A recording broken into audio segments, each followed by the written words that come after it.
संस्कृते कीर्तयिष्यामि भक्तयुक्तं कथानकम् शिष्येन यत् मम प्रोक्तं ततः शिष्यं विचार्य च यस्य श्रवणमात्रेण पापहानि प्रजायते।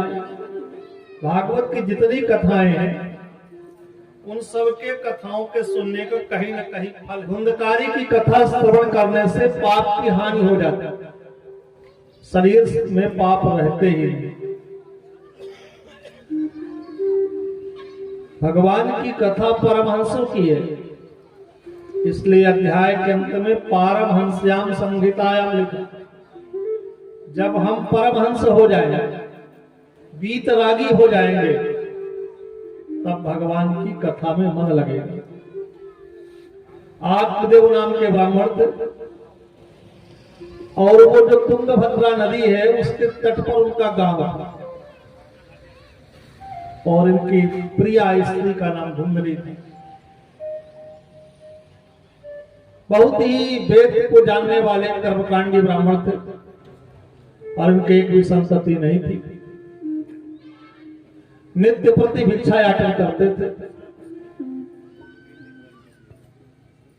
दोनों में नित्य निरंतर कोई न कोई खटपट होते रहते थे।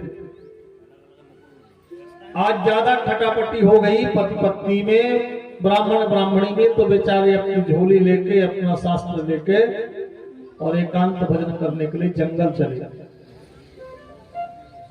वहां जब गए तो जंगल में एक तालाब था, बहुत दूर बड़े सुंदर वृक्ष लगे थे, उसमें कमल खिले हुए थे तालाब में। चारों तरफ बड़े सुंदर पुष्प आदि, गुलाब आदि के पुष्प थे। जंगल से बढ़िया जानवर वगैरह गर्मी के ऋतु में जल पीने आते थे। झरने लगे हुए थे उस तालाब में। वहां एक शिवालय था, शिव जी का मंदिर था। शिव जी के मंदिर के पास एक आम का पेड़ था, वो आम भी पक चुका था। उसी के नीचे एक सन्यासी जी बैठे। इनको बड़ी प्यास लगी है, उन्होंने जल पान किया और जल पी करके सोचे कि अब मैं प्राण छोड़ने के लिए आया। संसार में जो आत्महत्या करते उन्हें दूसरे बार मनुष्य का शरीर नहीं मिलता। ब्रह्मा जी का बनाया शरीर है। जीवन में कितनी परेशानी आ जाए, प्रारब्ध बस उस परेशानी को सहते रहो। प्रारब्ध के जन्मार्जित कर्मों का जो बंधन है, कर्म का जो प्रारब्ध फल है, उसे भोगते रहो। बिना भोगे समाप्त नहीं होंगे। और अगर तुमने आत्महत्या कर दिया तो दूसरे जन्म भी जाके तुम्हें प्रारब्ध का फल भोगना पड़ेगा।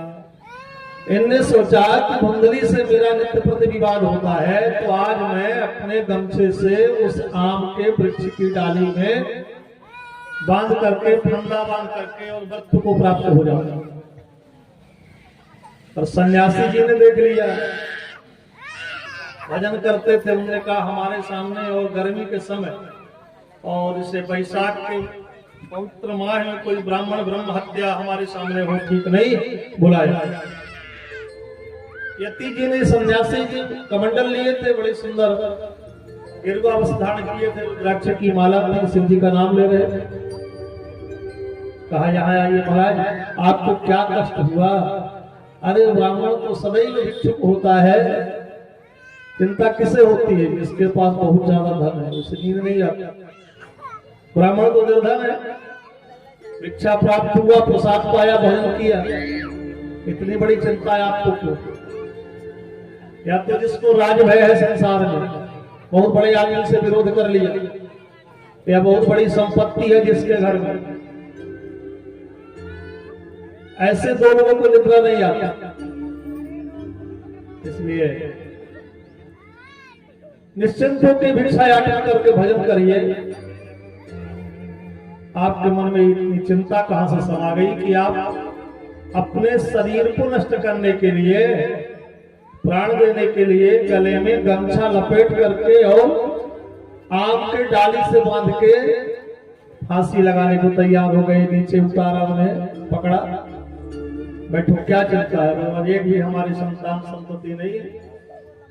हमारी ब्राह्मणी नित्य निरंतर विवाद करती है, तो उग्र स्वभाव की है, वो रोज हमसे विवाद करती है। अगर हम नहीं मिले तो पड़ोसन से लड़ती है। बगल वाली पड़ोसी से लड़ेगी, पर रोज एक ना एक विवाद जरूर करेगी। माताओं का स्वभाव होता।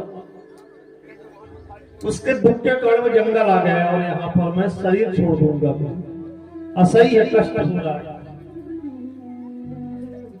उनने हाथ देखा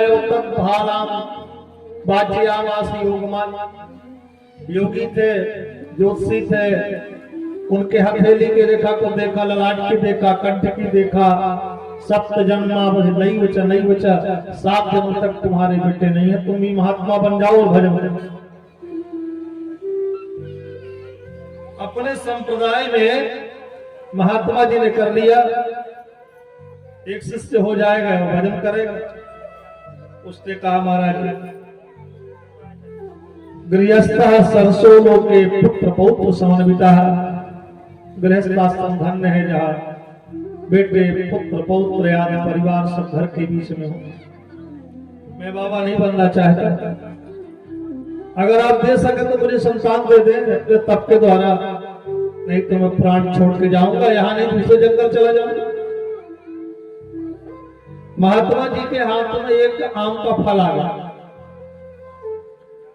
तपस्या के द्वारा भगवान की कृपा से, महात्माओं के आशीर्वाद से भी संतति प्राप्त हुई, प्रारब्ध का भोग कट जाता।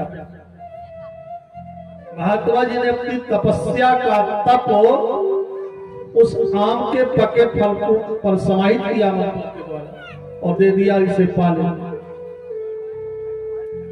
इसके द्वारा तुम्हारी ब्राह्मणी के गर्भ में सुंदर एक संतान होगी। महात्मा जी आ गए, ब्राह्मण देवता बेचारे घर में आए और धुंधली के दरवाजे जो खटखटाया तो कहा कि आप तो बोल के गए थे कि नहीं आऊंगा, अब मैं शरीर छोड़ दूंगा, आत्महत्या कर लूंगा, जीवित कैसे चले आए? अरे भैया भूत बन के तो नहीं आ गए। बहुत घबराई धुंधली, दरवाजा खोला, ब्राह्मण देवता ने सारा अपना रहस्य बताया।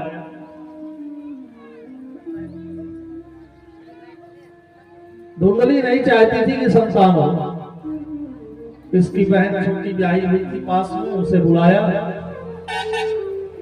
प्रातः बेचारे ब्राह्मण देवता रात्रि में फल दिए, उसने अपने पास सुरक्षित रख लिया और सुबह जो है भिक्षा याचना के लिए चले गए।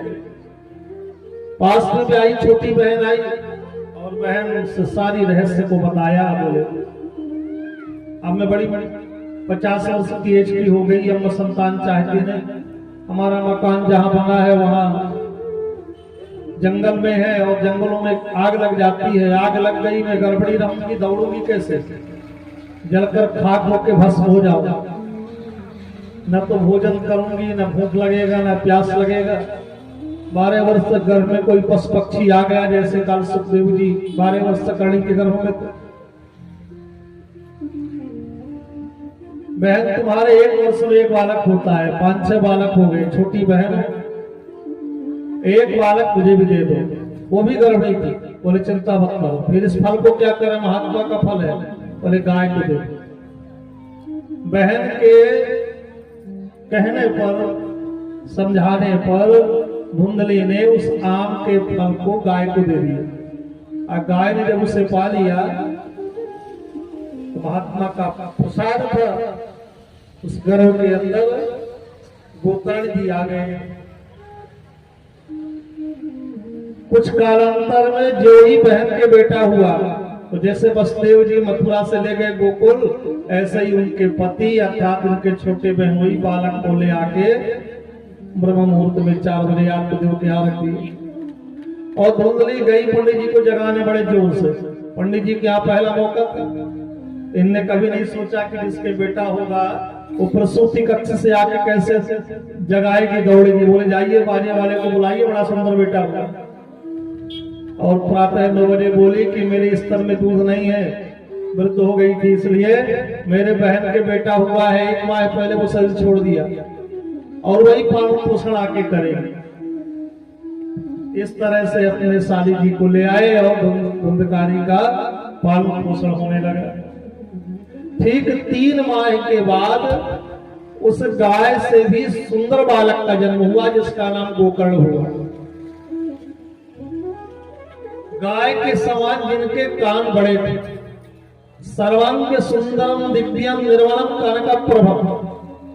गोकर्ण जी गाय के गर्भ से जन्म लेते हैं तो उनका पूरा शरीर सोने की तरह चमक रहा। गाय के रोम में देवताओं का निवास है। गाय सुंदर पवित्र घास पाती है, अमृत देती है। जिस गाय ने अपने गर्भ में 10 माह तक रखा, उसका शरीर उस तेज के द्वारा दिव्य बन गया और जन्म लेते ही जैसे देव रूपी की कौतुकम, भागवतकार लिखते हैं, वह देवताओं जैसे लगने लगे। सबने आश्चर्य करके दर्शन करने के लिए गांव के लोग आए। बोले भैया धुंधकारी के भाग्य तो देखो, एक बेटा के कौन कहे 2-2 बेटा हो गए और एक देवताओं के समान। आज धुंधली ने बुलाया अपने पति देवता को और कहा कि स्वामी आप ज्योतिष शास्त्र लेके पूरे गांव का नामकरण करते रहते, विवाह मुहूर्त बताते रहते, मेरे बेटे का भी नाम बताइए।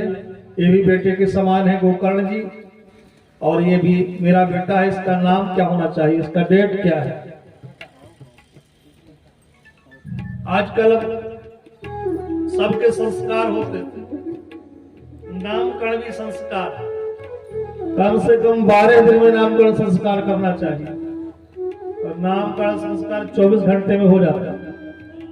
हॉस्पिटल में बेटा जन्म लिया, नर्स जो रहती है उन्होंने जैसे नाम के लिए पूछा, फोन लगाया पंडित जी को, महाराज ये टाइम है, इसका अक्षर बताइए, वही से नामकरण आरंभ।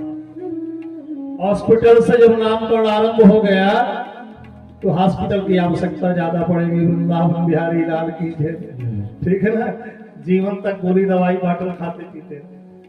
12 दिन में कलश गणेश का पूजन करके ब्राह्मणों को दान करके नामकरण करना चाहिए स्वस्ति वाचन के द्वारा। यह हमारा शास्त्र कहता है। संस्कारों की बड़ी परंपरा है। 16 संस्कारों में नामकरण संस्कार भी अपने आप को महत्व रखता है। पंचांग खोला पर एक बात कह दिया धुंधली ने, बोले महाराज याद रखना कुछ ऐसा नामकरण कर दो कि मेरा नाम ज्वाइंट हो जाए। भय था ना धुंधली को, मेरा बेटा नहीं, कहीं ये रहस्य का पता लग गया तब। इसलिए पंडित जी विद्वान थे, बोले धुंधल्या जनयति कार्यति धुंधली तस्य पुत्र धुंधकारी, अर्थात जिसने धुंधली के ही गर्भ से जन्म लिया हो, उसे धुंधली ने ही जन्म दिया हो, उसका नाम धुंधकारी हो गया। माने इति मात्रा नाम प्रतिष्ठित, मां का नाम प्रतिष्ठित कर दिया। और यहाँ गवादि गोकर्ण है, स्यास्ति गोकर्ण है, गाय के समान जिनके कान है उनका नाम गोकर्ण किया। दोनों बड़े हुए, पर दोनों में स्वभाव उल्टा हुआ। गोकर्ण जी आश्रम में जाके संस्कृत विद्या का अध्ययन करके प्रकांड विद्वान बने, और जो धुंधकारी था वो गांव के बालकों के साथ रह के मद्यपान, चोरी करने लगा, द्वेष करने लगा। चौग्रह सर्वजनक द्वेषी, लोगों से द्वेष करता, और हरदम क्रोध उसके नेत्रों से, लाल लाल नेत्र उसके, क्रोध बिल्कुल आंखों में भरा रहता है। महाराज इतना ही नहीं, कभी स्नान नहीं करता। ब्राह्मण का कार्य स्नान, गायत्री, पूजा पाठ, और दूसरे का मंगल कैसे हो, दूसरे का कल्याण कैसे हो, किसी का काम नहीं बने। कुछ लोग अपना पैसा खर्च करके दूसरे के काम को बिगाड़ते, ये स्वभाव होता है। सब हंसते च भोजन, भागवत जी में लिखा है जब कोई शव यात्रा में ले जाते हैं उसको पिंडदान करते हैं, तो जो 5 पिंड दिए जाते हैं उसको पैसा भी देते हैं, पिंडी भी देते हैं, उस पैसे को उठा लेते हैं, और अंत्येष्टि के बाद भी आके स्नान नहीं करता। माता पिता दोनों को गाली देता, उनको मार के पैसा लेता, पात्र वगैरह ले जाके बेच देता, सोना चांदी ले जाके बेच देता, मद्यपान करने लगा, चोरी करने लगा, वेश्यागामी। एक दिन इनके भैया आए गोकर्ण जी, छोटे हैं, अपने पिताजी को समझाया, बोले आप जंगल चले जाएं, मुने एकांत जीवनम, वहां भजन करें, संसार की आशा को छोड़ दे। यहाँ कोई भी आदमी चाहे कहे कि हम सुख में हैं तो सुखी नहीं है, दुखी ही दुख है। जो भगवान का भजन करते हैं ना पिताजी, वही सुखी। राजा कहे महाराज सुखी, महाराज कहे सुख इंद्र को भारी, तो इंद्र कहे चतुरानन सुखी, ब्रह्मा कहे सुख शंभु को भारी। तुलसी सब भांति विचार कहे, तुलसी सब भांति विचार कहे, सिया राम भजन बिनु सब लोग दुखारी, सिया राम भजन बिनु सब लोग दुखारी। इसलिए आप जंगल में जाके जहां मुनि लोग एकांत भगवान का भजन करते हैं गुफाओं में, वहां तप करें पिताजी। घर की ममता छोड़ दें, हम बेटे पत्नी अर्थात हमारी माँ, ग्रह की आसक्ति, सबकी ममता छोड़ें, ये सब नाशवान है, छूट जाएगा। देस्तिमां सरुधिरे विमतिं त्यजत्वं, जाय सुतादिषु सदा ममतां विमुञ्च, पश्यानिशं जगदिदं क्षणभङ्गनिष्ठं, वैराग्यरागरसिको भवभक्तिनिष्ठः, वैराग्यरागरसिको भवभक्तिनिष्ठः। ये शरीर भी एक दिन जल जाएगा, इसलिए राम जी के नाम का भजन करो। राम जी का नाम लेकर के अगर मर जाएंगे तो अमर हो जाएंगे। नैमिषारण्य जी महाराज कहते हैं, ऋषियों श्री कृष्ण माप नियतम दशमस्य पाठ, पुत्र के समझाने पर संसार में ज्ञान किसी के द्वारा ही मिल सकता है। कभी कभी शिष्य भी गुरु जी को ज्ञान देते, अच्छी जो बात लगे उसे हृदयंगम करना चाहिए। बेटा कहे चाहे शिष्य कहे, भाई कहे चाहे पत्नी कहे, चाहे मित्र कहे, चाहे गांव के लोग। उसी समय पर आत्मदेव जी ने श्रीमद् भागवत की पुस्तक ली है, और कन्हैया का जो चरित्र है 10 स्कंद के 90 अध्याय में केवल जंगल में पाठ करते हैं। श्री कृष्ण माप और भगवान कृष्ण की प्राप्ति हो गई, ये भागवत की महिमा। जो भागवत जी का दर्शन करते हैं ना, उन्हें भगवान का दर्शन होता है। श्री राम वृंदावन में टोपी कुंज महात्मा रहते थे, वो रोज भागवत की कथा सुनाते थे, कोई आए या न आए। आज कथा सुनने के लिए 5 वर्ष के बालक के रूप में कन्हैया ही पहुंचे, और कथा सुनने के बाद 5 वर्ष के गोपाल के वेश में ठाकुर जी ने मिश्री प्रसाद दिया, और वहां से कुछ दूर गए और अंदर ध्यान हो गया। और स्वप्न में बताया, महाराज जी आज कोई श्रोता नहीं आया ना, तो मैं खुद भागवत जिससे निकल गए। मेरे और भागवत में कोई अंतर तो है नहीं। और हुंकारी के रूप में, प्रत्युत्तर के रूप में कथा सुनने लगा। एक कथा की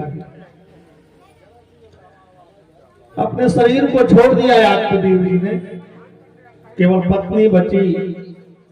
उस धुंधली को बेटे धुंधकारी ने आज बहुत मारा छड़ी लेकर। पति जिसका चला गया जंगल, कई महीनों से वापस नहीं आ रहा।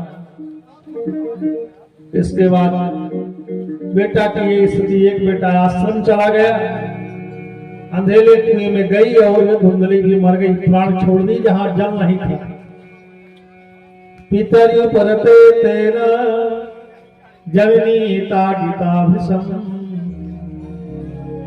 अब मैं कहा जाऊं, क्या करूं? तो उस अंधेरी रात्रि में कुएं में जिसमें जल नहीं था, कूद करके प्राण दे दिए। गांव के लोगों के सहारे सुबह उसके मृत शरीर को निकाल के उसका संस्कार किया। यहाँ धुंधकारी स्वतंत्र हो गए।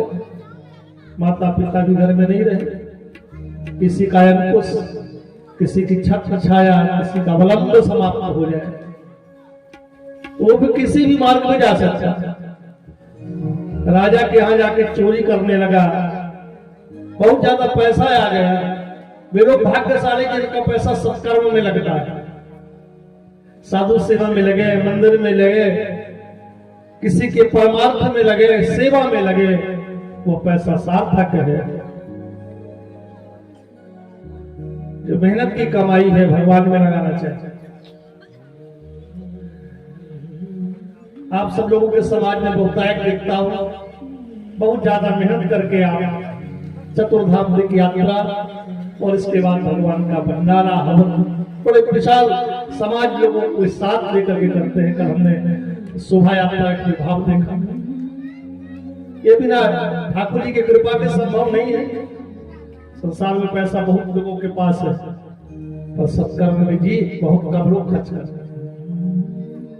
आज इसने पूरा पैसा मद्यपान में डुबा दिया, वेश्यागामी हो गया। नित्य राजा के हाथ चोरी करता धुनकारी, और मार्केट गया, भागवत जी में लिखा पंच पण्य वधूवृतः। पंच माने मार्केट, बाजार से पैसे से विवाह नहीं हो रहा था तो 5 स्त्रियों को खरीद लाया। जो मंगल विवाह के मंडप में जिनका संस्कार होता है वे धर्म पत्नी होती, जो यहां वहां से ले आते हैं वो काम पत्नी होती। धर्म पत्नी अपने पति को धर्म मार्ग में चलाती है, और काम पत्नी संसार के भोग के द्वारा नरक में ले जाएगा। यह शरीर ही हमारा आत्मदेव है। हमारा विवाह इस धुंधली से हुआ बुद्धि रूप से। उसके 2 बेटे हुए, एक अज्ञान और एक विवेक माने ज्ञान,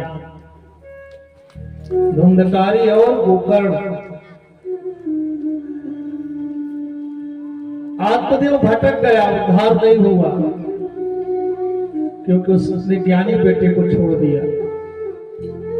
धुंधली ने शरीर छोड़ दिया, और समय आने पर उस धुंधकारी पुत्र के मोह जाल में फंस करके यह शरीर अंत में नष्ट हो जाता है, नरक में दिए जाता है। भागवतकार इसका आध्यात्मिक अर्थ बताते हैं। अंत में गंध रूप रस स्पर्श शब्द, ये 5 जो कामनाएं हैं, वासनाएं, इनसे जीव घिरा हुआ है।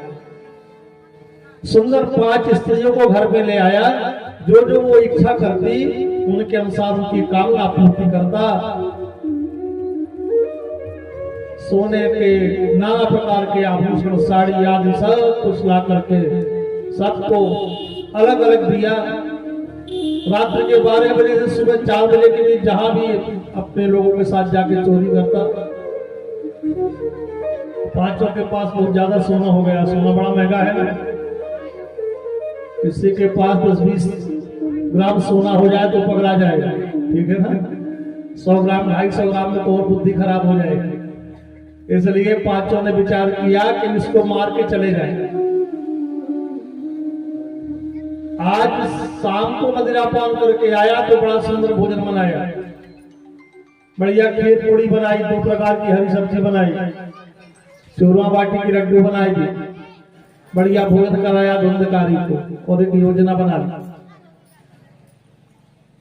कि आप पैर बांधना, हम हाथ बांधेंगे। 5 है ना, एक एक हाथ पैर, बड़ा बलशाली है धुंधकारी, और एक ने काम गले में रस्सी का फंदा लगा के खींच देंगे तो समाप्त हो जाए। मद्यपान करने से बुद्धि उसकी खराब हुई। पलंग में जैसे ही लेटा तो सेवा करते करते 5 ने रस्सियों से हाथ पैर सिर बांध दिया। अब जान गया कि मुझे मारने वाली है, क्योंकि उल्टा है ना। शास्त्र में लिखा है स्त्रीणाम तो विश्वासम नैव कार्यत दुष्टा, दुष्ट स्त्रियों उनका विश्वास किसी भी ज्ञानी व्यक्ति को नहीं करना चाहिए। अगर कोई विश्वास कर लिया तो मृत्यु को प्राप्त हो जाता है। अंत में वहां चूल्हे में जो भोजन बनाया वहीं बड़े बड़े अंगार पड़े थे, तो छोटी वाली जो स्त्री ले आकर के तप्तांगार समूहाश्च तन मुखे ही विचिक्षुपुः उसके मुख में छोड़ दिया। उसकी ज्वाला के कारण उसकी मृत्यु हो गई और गले में रस्सी खींचा से उसकी फांसी के द्वारा भी अकाल मृत्यु हुई। पांचों उन स्त्रियों ने अपने अपने अटैची में सोना चांदी साड़ी रखा, बगल के स्टेशन में टिकट कटाया, सुबह की गाड़ी से दूर चली गई। वृंदावन बिहारी राज की जय। उसके आंगन में चील कौवे घूमने लगे। सबने सोचा भैया बात क्या है, धुंधकारी क्या दरवाजा नहीं खोले? बोले ये नया वर्ष चालू है, पिकनिक के लिए चला गया है पांचों स्त्रियों को लेकर। आज जब देखा तो उसका छत विछत शरीर पड़ा था। ग्राम का प्रधान आया और उन सब ने उसका पांचों लोगों ने मिलकर संस्कार किया। गांव के इसके न भाई न परिवार, इसलिए गांव के लोग ही ले जाकर के इसके शरीर को छोड़ा। जिसका कोई सत्कर्म नहीं हुआ, मृत्यु के बाद जिसका पिंडदान आदि क्रिया नहीं हुई, वो प्रेत हो जाता है। प्रेत शरीर है, 84 लाख योनि में प्रेत शरीर की भी गणना है। हवा का शरीर है, सूक्ष्म शरीर है।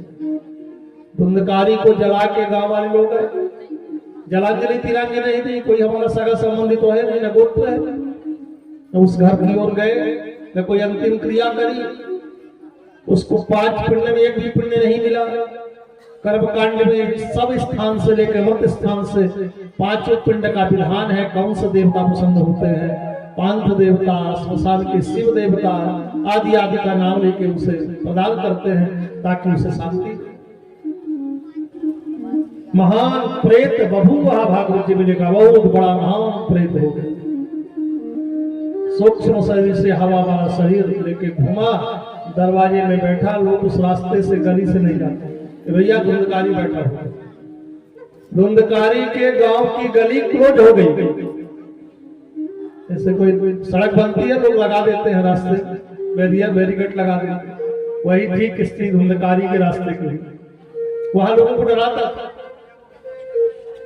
पूरे गांव में सन्नाटा खिंच गया। 6 बजे के बाद उस रास्ते को नहीं जाते, भैया प्रेत धुंधकारी बैठा दरवाजा। अब इसके बड़े भाई गोकर्ण से जो है, छोटे भाई गोकर्ण से प्रयाग में गांव के लोग माघ में स्नान करने गए, सो मिले और बताया कि आपके भाई की हत्या हो गई, महान प्रेत हुआ है। भाई के कल्याण के लिए प्रयाग में स्नान करके पिंडदान दिए और बोले गया भी चला जाऊं। सो गया में जाकर के पिंडदान किया। बोले अब घर में जाके घर को पवित्र करके भंडारा करूंगा भाई के नाम का। घर में भी आए, दरवाजा खोला, पवित्र किया गोबर से गाय के, खाट आंगन में डाली, माला का जाप करने लगे। अचानक उन्हें देखते देखते स्वप्नों ने उनके खाट के पास एक घटना घटी और उसमें ये घटना घटी महाराज। वात्यारूप धरो नित्यम धाव 10 दिशो भवन सीता परिकृष्टो निराहार विपासित। भैया जब से मेरी मृत्यु हुई है तो मुझे न तो जल मिला, न घटदान जल मिला, न भोजन मिला, न पिंडदान क्रिया हुई। किसी तरह की उत्तम मध्यम निकृष्ट खोड़सी मन 49 पिंड नहीं हुई। जल मेरे कंठ में नहीं जा रहा, क्योंकि कंठ में प्रेत के सुई के नोक के बराबर छिद्र हो। आप केवल भाई का मतलब जो भय को दूर करें। आप मेरे गोत्र हैं, अपने द्वारा पिंडदान करेंगे तो मुझे मुक्ति मिलेगी। देखते देखते सकृन्मेषः सकृत हस्ति सकृत महिषो भवत् सकृदिन्द्रः सकृत चाग्नि पुनश्च पुरुषो भवत्। सूत जी ने कहा ऋषि पलंग के सामने देखते हैं कि वही मेरा भाई जो ऐसा बोल रहा था वो भेड़ बन गया, भेड़ का बच्चा बन गया गाड़ा, फिर वही हाथी बन गया। इसके बाद एक छोटा सा पड़ा बन गया, भैंसा बन गया, इंद्र बन गया, मुकुट धारण कर लिया। फिर वहां अग्नि जलने लगी, बड़ी विशाल काय होली जैसे। और फिर सफेद कपड़े पहन के खड़ा हो गया 10 फीट का। पुनश्च पुरुषो हुआ। इस विपरीत स्थिति को जान के बोले भैया मैं समझ गया तू मेरा भाई है, मुझे भयभीत मत कर। मैंने तुम्हारे लिए जलांजलि दी है प्रयाग जी में, प्राप्त नहीं हुआ क्यों? अपना नाम तो बताओ, कोई दूसरे तो नहीं हो। बोले अहम भ्राता त्वदीयोऽस्मि धुन्धकारी नामतः स्वकीयेनैव दोषेण ब्रह्मत्वं नासितं मया, ब्रह्मत्वं नासितं मया। भैया हम आपके भाई धुंधकारी हैं, आप हमारे भैया गोकर्ण जी। मैंने अपने दोष के कारण मद्यपान करके मदिरापान करके यह विचार किया, उसके दोष के कारण मेरा अपना भड़क नष्ट हो गया, मैं हिंसक हो गया था, बहुत दुराचारी था, मेरी मृत्यु हो गई उन स्त्रियों के द्वारा।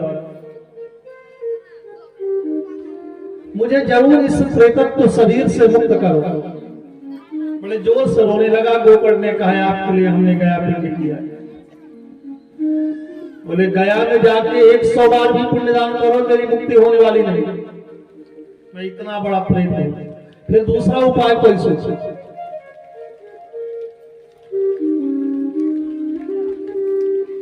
भागवत जी की मीमांसा में ऋषियों का मत है, यद्यपि ये दोनों भाई एक गाय के पेट से जन्म लिया और एक ने धुंधली से, इसलिए दोनों भाई नहीं हुए।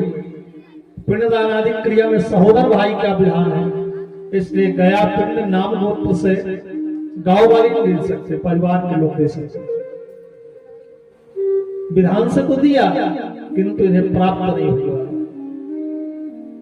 मया दत्तो विधानतः। महाराज इसके बाद कोई दूसरा उपाय है? बोले हाँ,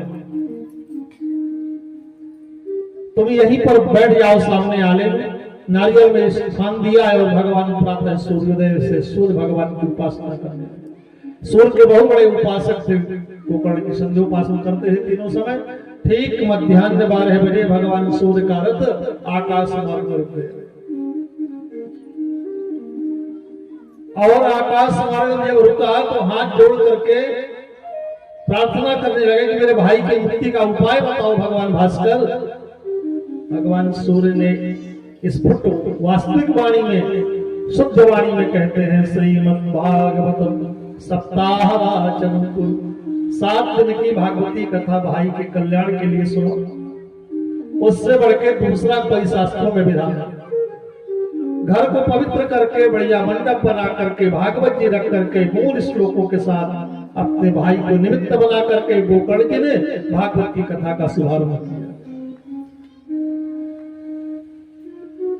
तन्मूल छिद्रमाविश्य श्रवणार्थम निस्थितो ह्यसो वाद्य रूप धरो स्पष्टम। बंसम माविशत, हवा का रूप बना करके उस मंडप के नीचे बांस के छिद्र में आके बैठे। पहले दूर बैठ करके भागवत की कथा सुन रहे थे धुंधकारी जी प्रेत के रूप में, और लोग अपनी अपनी कथा भी करते। पंडित जी की जब कथा होती है ना, लोग अपनी भी कथाएं कहना चालू करते हैं। 2-3 घंटे के समय में घर का पूरा समाचार माताएं पूछ लेते, कुछ तो सो भी लेती हैं। ठाकुर जी की बड़ी कृपा है, सोने की व्यवस्था बनाई है। घूंघट किया, लंबा घूंघट कर लिया, हवा उधर चला, नींद आ गई, पंडित जी की भी कथा चालू और सो भी रहे। एक आश्रम में कथा चल रही थी, संत जी कथा कर रहे थे। एक सेठानी जी को नींद नहीं आ रही, डॉक्टर ने बड़ी गोली दी, हैवी गोली दी, पर निद्रा नहीं आती। और जब वो कथा में आने लगी, बढ़िया कुदर की हवा चली, भगवान की मीठी मीठी कथा आरंभ हुई, तो बढ़िया उसको 3 घंटे नींद लग गई। महाराज जी जब उठे कथा के बाद चरणों में पड़ी, बोले महाराज कितना डॉक्टर को फीस दिया, कितनी मैंने एंटीबायोटिक गोली खाई, नींद की गोली खाई, 10 दिन से सोई नहीं। आपकी कथा में बड़ी ताकत है, कथा के समान कोई गोली नहीं, कि इस गर्मी के समय ठंडी हवा पीछे से कूलर की आती और जो कथा आरंभ होती कोई शोरगुल करता नहीं, निद्रा देवी अपने आप आ जाता। महाराज में तो स्वस्थ हो गई, निद्रा आ जाएगी, स्वस्थ हो जाएगा आदमी। इसलिए महाराज जी के चरणों में दक्षिणा रखी। बूढ़ी उस दादी ने सेठानी जब दक्षिणा रखी तो पंडित जी ने कहा ठीक है, कथा मंडप में सभी सो जाएंगे तो हमारा तो कल्याण हो जाएगा। वृंदावन बिहारी कथा जो है भगवान की संसार के व्यथा को भी दूर करती। तो वहां जब लोग अपनी अपनी कथा कहने लगे ना, तो बेचारे धुंधकारी जी आके मंडप में जो बांस बना था उस बांस के छिद्र में आके प्रविष्ट होकर के कथा सुनने लगे। कथा श्लोकों की होगी, 18,000 श्लोक मंत्र है। पुरानी कथाएं उसी क्रम में होती थी। शाम को कुछ एक दो कथाएं सुना दे, मां की मूल पारायण चलता था। पारायण शोधने की पारायण सोनक जी ने प्रश्न किया शुरू में, इसलिए श्लोक श्रवण की महिमा। ये शब्द शास्त्र है, शब्द सत्य रचित्वा। शास्त्रीय पद्धति में जो शब्द व्याख्याकार लिखते हैं महर्षि पतंजलि जी अपने भाष्य में, शब्द में अचिंत्य शक्ति, शब्द मंत्र है। उस शब्द के साधु शब्द से ज्ञानित्व धर्म परम लघु में आया कि जो ऋषियों के द्वारा मंत्र बनाए गए स्मृति आदि पुराण श्लोक आदि उनके श्रवण से ही धर्म है। इसलिए श्लोकों की महिमा। विष्णु सहस्त्रनाम में भगवान का नाम उत्तम श्लोक भी आया। 1000 नामों में भगवान का नाम एक उत्तम श्लोक। मैंने कई लाख श्लोकों में जिनके यश का वर्णन किया गया है, ऐसे भगवान का नाम उत्तम श्लोक भी है। उन श्लोकों को सुन करके प्रेत जिस स्थान पर बैठा था उस बांस की एक ग्रंथि फट गई, कुछ ऊपर आ गया। दूसरे दिन दूसरी, तीसरी, जड़ भी चैतन्य हो गई। अगर चैतन्य व्यक्ति गोविंद की कथा सुने तो जरूर मुक्त हो जाएगा। महाराज 7 दिन की कथा सुनने के बाद एक शब्द हुआ और सामने पीतांबर धारण करके वैजंती माला, गले में पुष्पमाला, मुकुट धारण किए हुए सामने धुंधकारी जी थे। इतने बड़े पापी धुंधकारी भी पार्षद हो गए। दिव्य विमान खड़ा हुआ है, वैकुंठ से भगवान के पार्षद खड़े और कह रहे हैं आप इस विमान में बैठे, आपने 7 दिन तक भगवान की कथा सुनी है। उनने भागवत की महिमा का वर्णन किया और इसके बाद अपने बड़े भाई को प्रणाम किया। दिव्य रूप धरो जात तुलसीदाव मंडित पीतवास घनश्यामा पीत कौशे आवास ननाम भ्रातरम सत्य गोकर्ण विलिचा ब्रवीत पयाहम मोचितो बंधो कृपया प्रेत कस्मरा। दिव्य रूप हो गया, मुक्ति हो गई। विमान में घंटे बज रहे, बाजे बज रहे। भागवत की कथा धन है जो प्रेत के पीड़ा को नष्ट करने वाले। इसलिए अपने पूर्वजों के श्रवण के लिए धुंधकारी का स्थान दिया जाता है। अपने भाई को प्रणाम किया कि आपने भागवती कथा सुना के मुझे भी धन्य बना दिया। घंटे बाजे बजने लगे। भगवान का विमान जब जाने लगा तो गोकर्ण जी ने भगवान के पार्षदों से पूछा, भैया कथा सुनने के लिए सभी लोग आए, पर इतनी विषमता क्यों हुई? केवल विमान हमारे भाई धुंधकारी के लिए क्यों आए? अत्रैव बहवः सन्ति श्रोतारो मम निर्मलः आनीतानि विमानानि न तेषां युगपत्कुतः। ऐसा भेद क्यों हुआ? किसी खेत में गेहूं की खेती की जाए और उस आधे में धान कैसे जावे? कहा इसका एक ही अर्थ है कि धुंधकारी ने श्रवण किया और रात्रि में कथाओं को मनन किया। भोजन नहीं किया, प्रहार नहीं किया, निराहार पिपासित, निराहार होकर के, निर्जल होकर के 7 दिन तक भगवान की कथा सुनी, केवल हवा पीकर। और जितने लोग हैं वो कथा सुन के यही कथा छोड़ के चले जाते हैं, इसलिए उनके लिए विमान में कोई टिकट नहीं, कोई स्थान नहीं। मन में बड़ा पश्चाताप हुआ। घंटे की ध्वनि हुई और भगवान के लोग चले गए धुंधकारी जी देखते देखते। ठीक श्रावण के पवित्र माह में गांव वालों के लिए इन्हें भगवान की कथा कही। उस तुंगभद्रा नदी के तट पर जितने गांव के लोग थे सबने भगवान की कथा सुनी। कथा के प्रभाव से जैसे भगवान अयोध्या से जब जाने लगे साकेत लोग, तो सरयू में अपने पंच भौतिक शरीर को डुबो करके दिव्य रूप से विमान में जो भी उस अवधवासी वहां के लोग थे सबको ले गए। ठीक इसी तरह गोकर्ण जी उस गांव वालों के आज से चांडाल जाते हैं, उस गांव का कोई कुत्ता, चंडाल, पक्षी, पशु नहीं रहा जो कि विमान में न बैठा, तो भगवान के लोग चले गए। इस इतिहास को चित्रकूट में कामताराज जी के सन्निधि में से शांडल ऋषि जी सुना रहे। इतिहास पुण्यम सांडिल्यो मुनीश्वरः पठते चित्रकूटस्थो ब्रह्मानंद परिपूतः। भगवान के प्रेम में निमग्न होकर के भगवान की पूजा के बाद सांडल ऋषि जी ने कामताराज जी की तलहटी में ऋषियों को भगवान की कथा सुनाई। इस पवित्र आख्यान को जो श्रवण करते उनके पितरों का उद्धार हो जाता है।